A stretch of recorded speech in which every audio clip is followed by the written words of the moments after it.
Good morning, everyone. My name is Jack McClellan. I'm your moderator here at Bloom in the Desert Ministries, and I want to welcome you to the offices of the world headquarters of Bloom in the Desert Ministries. And that maybe isn't such a joke any longer.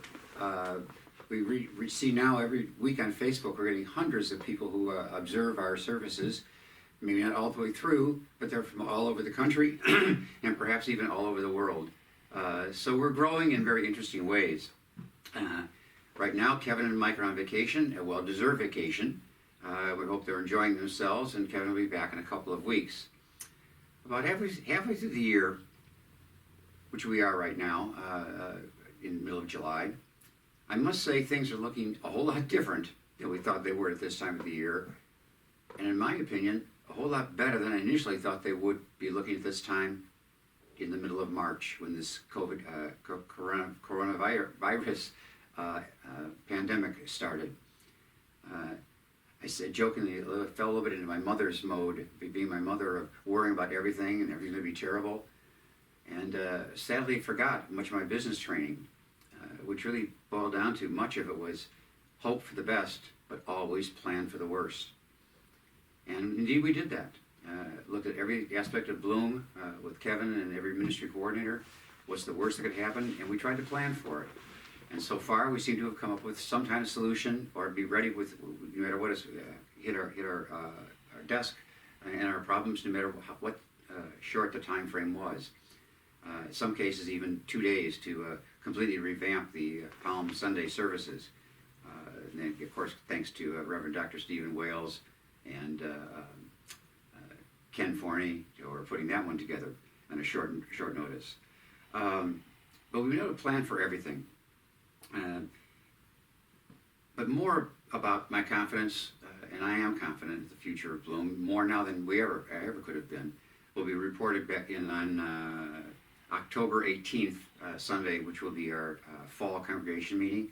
So kind of an advance, put it on your calendar, and it will be by Zoom, as the last one was. Please contact the office if you have any questions on how to sign up for Zoom, because we'd like to be able to communicate and have feedback from the entire congregation in that meeting. Halfway through the year, though, we started thinking about, well, this is a whole new environment. We know we're doing lots of things here as leadership within Bloom, but we're just different aspects of our current members. Are we meeting your needs? So we just recently conducted a 4-question survey, very simple, very short, covering the areas of, do you feel informed? Do you feel worship meets your needs? Do you feel your spirituality needs are being met? And your needs of belonging to a community are being met? We just closed the survey on Monday. All the results are still being analyzed. Overall, I can tell you right now, having seen some of them, things are looking very positive. You're telling us you're getting what you need from Bloom under the circumstances. And that really got me thinking about another longer term, more important issue. It seems we're going to be facing this issue of separating from our church, not being able to be there on an ongoing basis for a lot longer than we ever thought we would have to. And how do we learn to do that as just individual members? And I think there's really no books I can go to, but I realized we're pretty lucky here at Bloom. We have something we call snowbirds. These are the folks who are members of Bloom, full standing, but attend only less than a full 12 months out of the year, having second homes somewhere in places like Montana, Minnesota, Washington, Oregon. And yet year after year, our wonderful snowbirds continue and maintain their relationship with Bloom as if they were never gone. Yes, we always celebrate when that Sunday comes in October, November, December, when we see them again for the first time in a few months. So I took it upon myself to write a letter, and I wrote it to most, if not all, snowbirds, asking them, how do you do this?